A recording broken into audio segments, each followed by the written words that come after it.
to have an honest and a solution-oriented conversation. So allow me to introduce our first panelist, who is known as Hanin Ahmed. She is a Sudanese activist and a leader of the emergency response rooms. If you have not heard of the ERRs in the context of Sudan, we have a problem. They are the first responders and the ones who have held the community response to this crisis for the past 3 years. They and many other Sudanese volunteers have made the biggest difference in Sudan today. I am also delighted to be joined by Barham Salih. Now, you should know Barham Salih, but the reason I am delighted he joins us today is he is our new High Commissioner for Refugees. And he leads the global response to displacement. He's taken this on 3 weeks ago at a moment of unprecedented need, and I'd like to congratulate you and very, very welcome the weight that we're going to place on your shoulders moving forward, High Commissioner. My third and final panelist is David Miliband. Now, he's known publicly as the president and the CEO of the International Rescue Committee. And his leadership is maybe what is most interesting, because he challenges, he pokes, he questions, and shapes humanitarian responses across some of the most complex operations in the world. And I'd like to thank all of you for being here. Okay, question 1. Hanin. I just said numbers about Sudan, and for many people, Sudan is a crisis with a lot of numbers. But you know what the situation is like inside the country. What are you seeing that we are not seeing, Hanin? Good afternoon, everyone. Situation is devastating on the ground. We have famine not only in Darfur, in the western area of the country, but also in Khartoum, in the capital of Sudan. People are facing famine because they are not working for more than 2 years. There is no job opportunities. Situation is devastating in Kordofan right now, as conflict is escalating in south, west, and north Kordofan. In Al Jazeera state, there is a health outbreak of unknown fever, and also dengue fever, many other kind of diseases. In Kassala state, there is malnutrition, there is cases of health outbreak of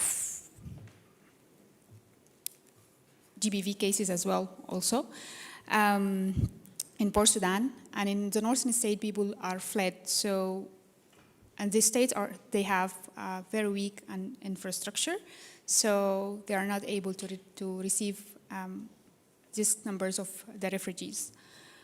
And I want to say that emergency response room is bridging the gap right now on the ground, but unfortunately without enough resources in terms of the human resources, although we have 26,000 volunteers on the ground, but this is not enough because we are facing a problem of protection, we are facing a problem of the famine itself. Volunteers are facing famine, are facing arresting and kidnapping and killing by the warring parties. And I also want to mention that people are fled outside Sudan in the neighboring countries like Chad and Egypt. Are they facing another war? There is no any kind of help that, although those countries are very generous to open their borders, receiving the Sudanese refugees, but those countries are also poor countries, so there is no enough resources to host those refugees. And I'm so sorry, the High Commissioner, to say that, but the role of the UNHCR is, and the response is too little and too late. And we are aiming to see more from your side. Thank you. Thank you, Hanin. A lot in that we don't often hear about. We hear about the hunger often, but certainly what you flag in terms of fevers and outbreaks and GBV is disheartening, and the protection concerns, including your own teams. Thank you. High Commissioner, I think Hanin has posed a direct question to you. You've just returned from Chad and Kenya, and you've seen the refugees directly. Yeah. what protection issues did you see? And certainly, what are the gaps in this response as you see it? I visited Kenya, which houses large numbers of refugees, primarily from South Sudan. There are some Sudanese there too as well. But in Chad, I met many people who are fleeing the conflict, the carnage in Sudan. And I thought that I have read a lot about the conflict and the humanitarian toll and the consequences of this conflict, the displacement of people. I've seen many TV reports, but nothing can do justice to the scale of the humanitarian catastrophe, calamity that is unfolding. I went there to bear witness and also to report on this an ongoing humanitarian crisis. And while we must talk numbers, we're talking about 14 million people or so who have been displaced over the course of 1,000 days of this conflict. But beyond the numbers, each individual is a story, is a human life. And the people that I met in Abisha, in Farshana, and Adre, I literally met people who have just crossed the border, speak of horrors and atrocities, abuse, rape, murders, and it just, I truly heart-wrenching. In that context, I'll come to the humanitarian assistance and what needs to be done. Nothing can provide a solution to this situation. No amount of humanitarian assistance and relief can help with these people who have suffered so much. But peace and ending this conflict, and for the international community to really do what it takes. Get a ceasefire, get a political process, end this conflict. And in a way also, it speaks to some fundamental of this conflict could have been averted or could have been contained early on had there been some concerted international effort.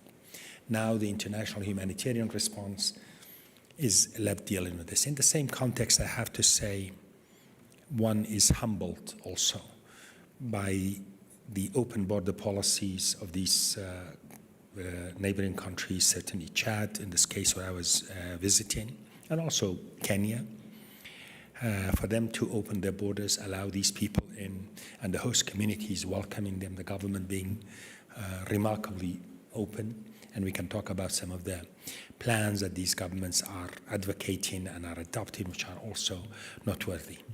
Of course, the humanitarian response is crucial because these provide life-saving assistance. For us as UNHCR, the issue of protection is absolutely sacrosanct. It's vital.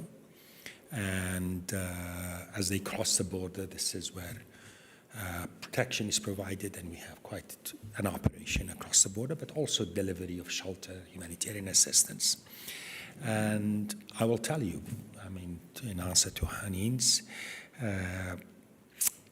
the level of available humanitarian assistance is nowhere what is needed.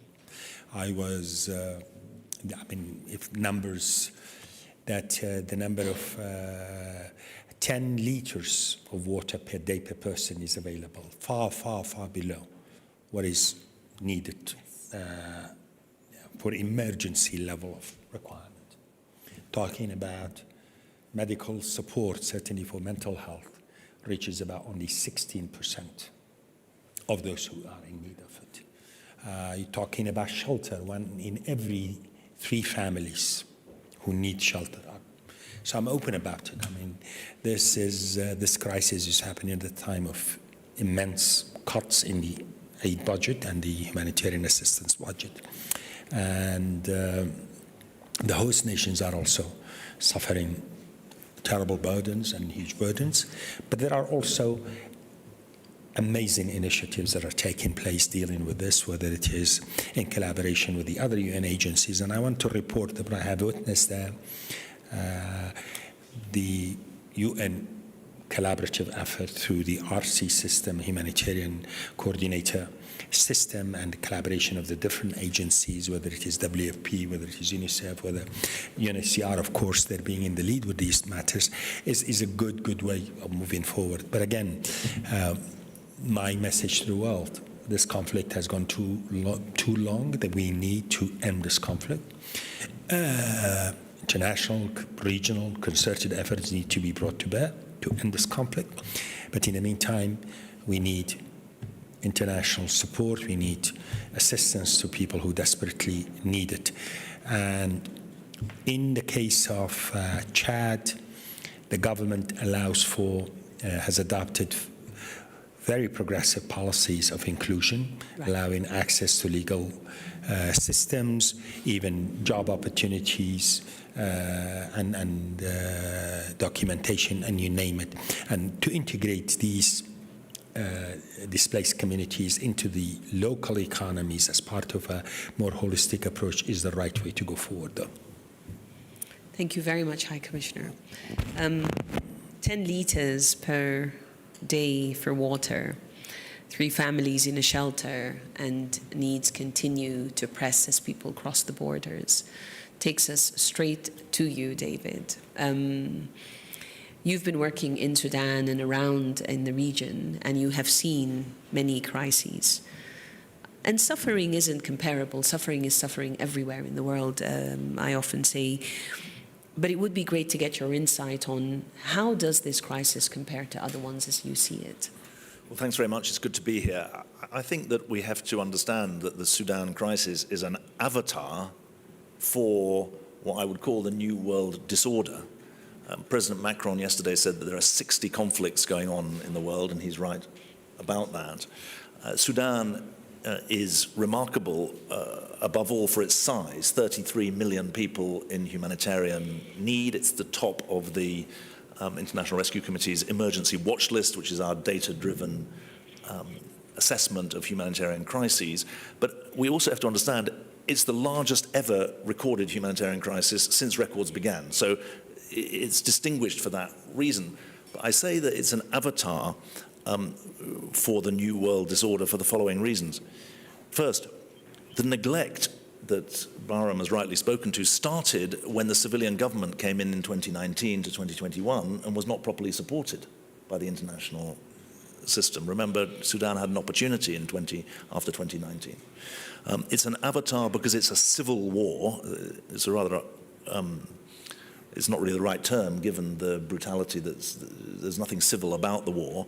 But it's not just a war being fought by competing power blocks inside Sudan. We have to call out that all sides, and there are more than 2 sides to the Sudan conflict, are supported from outside the country. It's an internationalized civil war.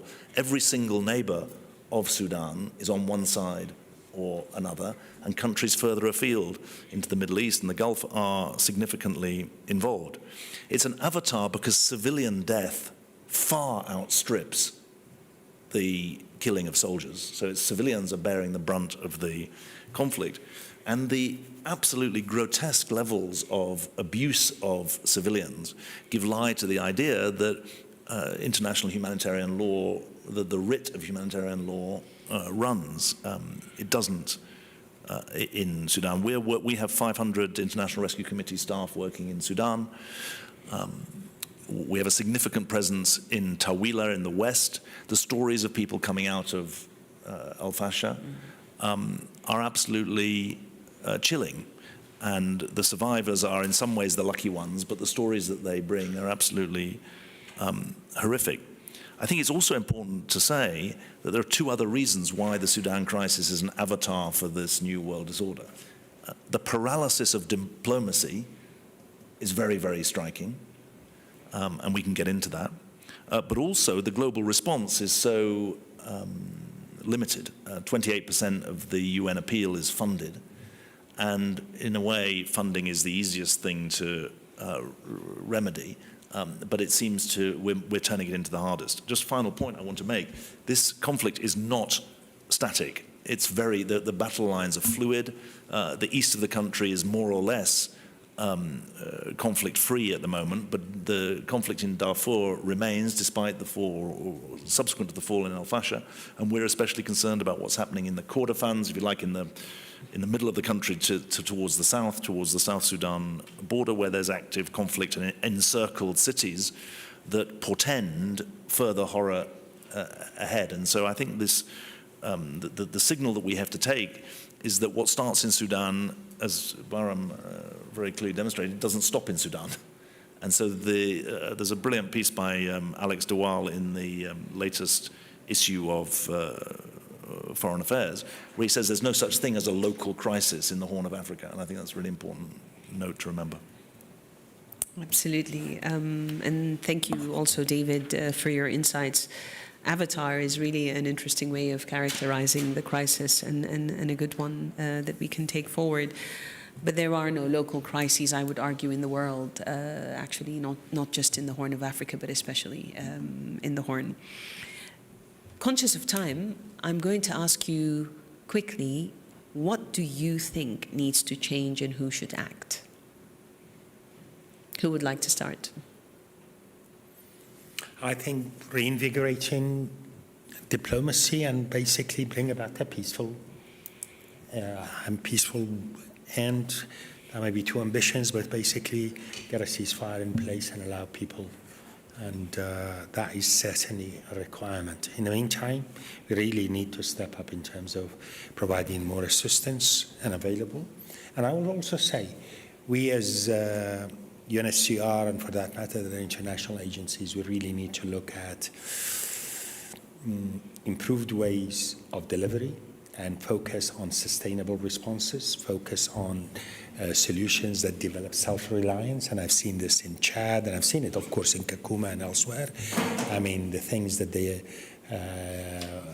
we've done regarding, for example, boreholes for water to irrigate land that is being cultivated by host community families, as well as refugees, is remarkable. And, you know, we should be really focused on some of these inclusion mechanisms. And certainly among the communities of refugees, you have a lot of talent, a lot of professionals, lawyers, doctors, teachers, you name them, who are there and willing to be accommodated. And by the way, the host community also is welcoming of them for the talent and for the contribution. And basically we need to focus on these areas, because with the policies of these governments, Sharika planning, Kakuma in Kenya, and what the government policies in Chad are also, as I said, allowing for inclusion, allowing, instead of just keeping people in situations of dependency on humanitarian assistance in so-called camps, that's not the way good to go forward. We have to really emphasize on those. Same question, Hanin. Okay. So let's address that Sudan is a neglected issue by the international community, completely neglected issue. And I want to address that it's not a civil war. It's two full men are fighting on power, and we are trying to solve it. But unfortunately, it's with international support. So we need the international community to stop the bad influence on this war.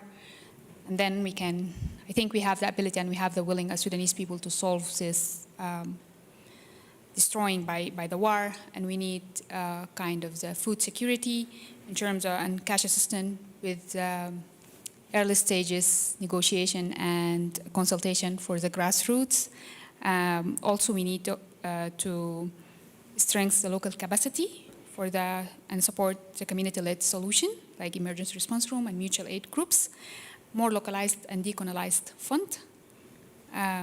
Pay attention to those who are fled from Sudan, in Egypt, in Chad, Kenya, and Uganda as well. Thank you.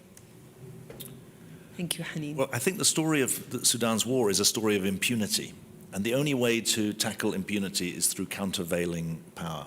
in some cases, the impunity is petty. It's about bureaucratic constraints on where UN officials can go and where they're given permissions to go by authorities. In other cases, the impunity is massive. It's the siege of cities. And it takes, there's also profiteering from the war. Let's not forget that there's economics to this conflict that is part of the story that we would go into if we had longer. It takes countervailing power to tackle impunity. And at each and every stage, I think we have to build up the forces of countervailing power to those who are either party to or profiting from what is this deadly conflict, not just for the people of Sudan, but much more widely, not least for the precedent that it sets. I also just want to flag that the geography of Sudan and its presence and its significance on the Red Sea is making it an area of significant geopolitical contestation at a regional level. And that's, I think, speaks to the need for UN leadership, both on the political front and on the humanitarian stroke development front, recognizing the differences of situation in different parts of the country, because de facto we're facing a divided Sudan at the moment. Wow, I think you all have heard a lot about what is happening and what is possible. We are running out of time, but we would like to open the floor for questions. It's not every day that you find Hanin and our High Commissioner and David at the table. So if there are any questions, we very much welcome them.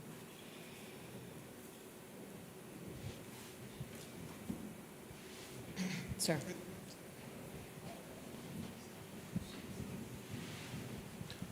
Hi, this is my name is Salih. I'm Sudanese and work for the private sector. And I think we've met with Mr. Miliband before on efforts to help Sudan, but I think we're all recognizing this is a political issue. And without stopping the political drive, all these other efforts, I think the number of empty chairs speaks about the interest and the position that the topic is taken within the interest of everybody who's attending here or outside the word forgotten war.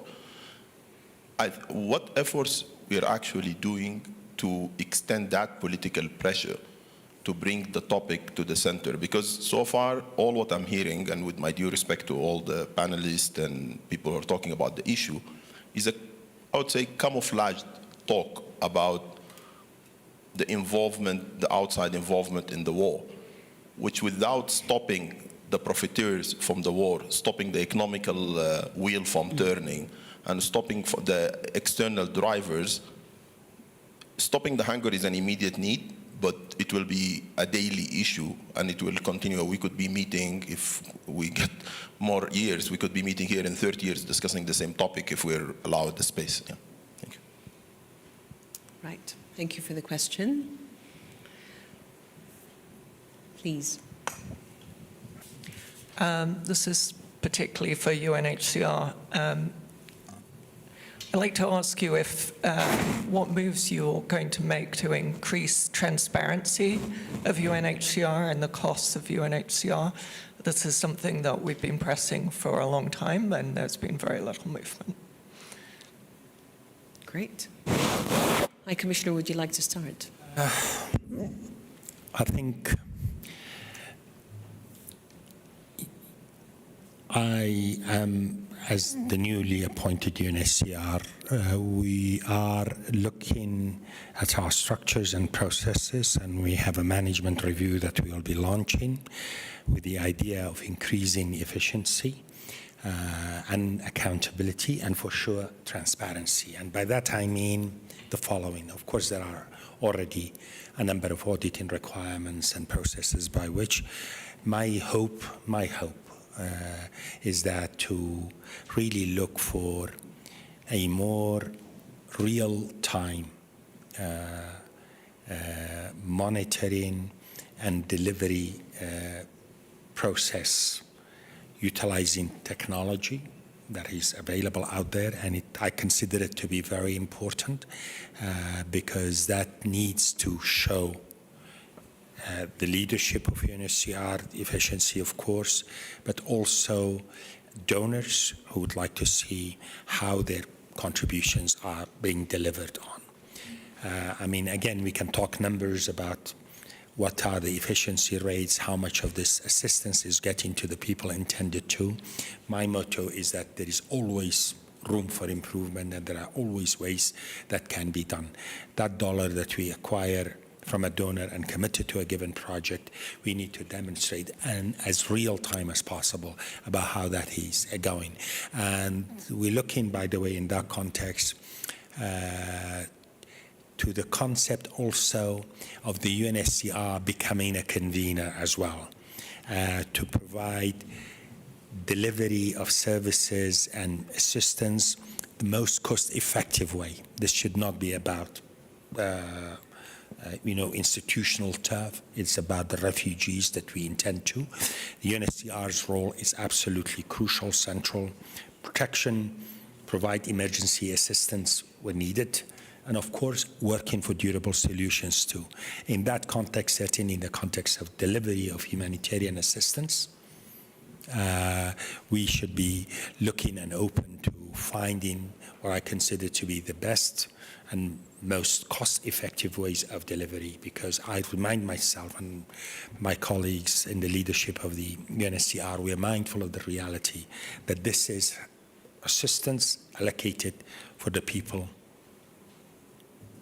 i.e. the refugees, and that will be my commitment to you, and I think this is where UNHCR has been working on, has been developing far more responsive, far more agile processes, but there is always room for improvement, and I'm hopeful that, especially with utilization of technology, that we can do a better job at it as well. Thank you very much, High Commissioner. Right. I think we're closing in on time. Don't want the David. First question to feel that it was ignored. And obviously there's a lot in it. I'd just say the following. The Trump administration did something important when they established the Quad, because they went to the heart of the issue that you're raising, which is what's the role of external actors in the conflict. And they brought together the US, Saudi Arabia, Egypt, and the United Arab Emirates. And they issued an important statement in September. I think the duty of all of us is to say, well, what's happened since the statement in September? Where's the follow-up? Because it's the follow-up and the follow-through that's important. It's set out, that statement set out demands on all parties to the conflict and their supporters. And I think it's important that that is followed through, because since then, there's been a lot that has transgressed every conceivable human right, never mind every statement in that Quad statement. So I think it's worth saying that. Absolutely. And thank you for your questions and responses. I have heard certain words I'm going to repeat in some. Hard to summarize these, all the reflections, but it's the largest recorded crisis, humanitarian crisis, since we started recording, is important to take away.